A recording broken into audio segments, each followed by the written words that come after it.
So I first got involved in motorsport when I was invited to an indoor go-karting birthday party of a family friend of mine.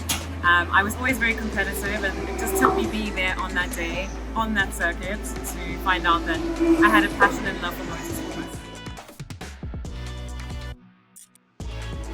Well, look, I think growing up throughout the sport, I just focused on my driving, and I didn't really pay too much attention to what some of the barriers may have been.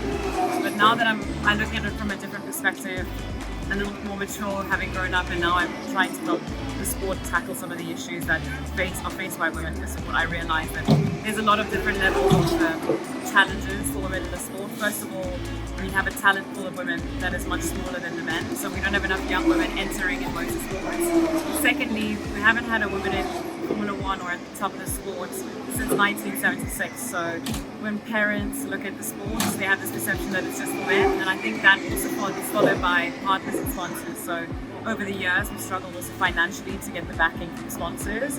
And then there's many other barriers along the way, but those are the two most important to tackle. We need to get the backing for the young women, and we need to get more numbers involved. So my career was sort of stagnating a little bit throughout 2018 to 2020, and then COVID was kind of the turning point for me. I think a lot of people during COVID had a lot of realizations, a lot of things changed in their lives, and for me, that was a turning point with my career. Unfortunately, I wasn't able to secure a budget to continue racing, and then I was offered the opportunity to present in the championship that I had been racing in, and I took it with two hands, and it's been a really lovely transition, because I think a lot of retired athletes will have some level of identity crisis, whereas for me, I was able to stay in the sport that I love, and speaking about it from the perspective of a driver, it keeps me in it. Well, you can tell that the sport, even over the last decade, 2 decades, continues to evolve so rapidly. Formula One is really the pinnacle of the automotive industry, and they use Formula One really to come up with technology that's great for street cars. So you know that they're going to continue to push the boundaries. This is the testing ground for the absolute elites of the sport. So AI is also a big topic that everybody's talking about. So it's going to be interesting to see what role that's going to play in the future of our sport.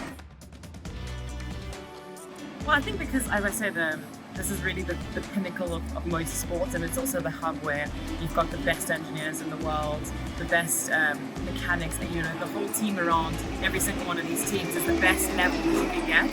So they want to continue to push the boundaries, but I think there's a trade-off between the pure elements of the sport and the technology that's brought into it. So I hope that they'll be able to find a really nice balance between pushing the boundaries from technology in a way that pushes the future of technology in the automotive world, but also at the same time keeping a raw enough experience for the drivers where their true talent shines through.